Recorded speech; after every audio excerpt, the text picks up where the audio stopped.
See, I disagree. If a Ute is willing to put on an outfit and stand on my door like a child and say trick or treat, I'm giving him candy. I'll even give him twice as much. If a man-sized person shows up on my doorstep with an axe and a mask on and a bloody apron,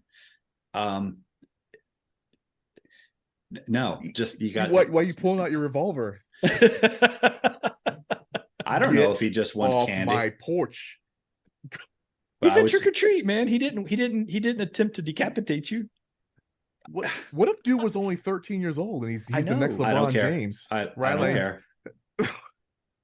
That's messed up, man. I'm giving up candy. It was. I live in a heightist. Sure. I live in a.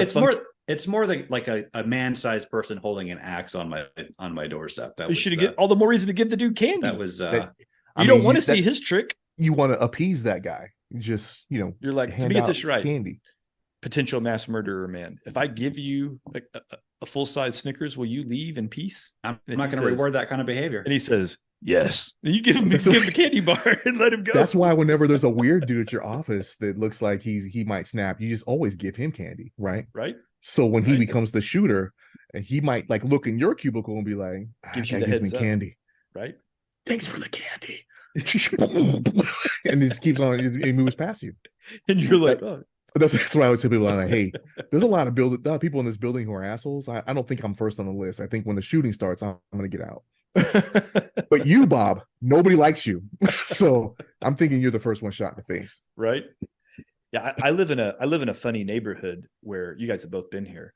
Yeah. It's not like a lot of close houses, and the people tend to be a lot older. So there's not a lot of kids in my neighborhood.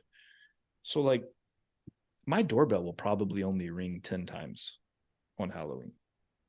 And it'll be, 3 of them will be people we know that are going to come to our house on purpose as they're driving around. And then a couple of the dads will be noticeably from a different neighborhood, and they just figured out to go to the older, bigger houses to try to get better stuff. And then the other ones will be Snickers. The other ones will be the dads from this neighborhood that have like golf carts. And they're zipping their kids around, and they're like hitting and then they're grabbing them and zipping them to the next street and stuff. It's like a weird combination, but my doorbell won't ring very often, and I'm going to end up with like a crap ton of candy left over.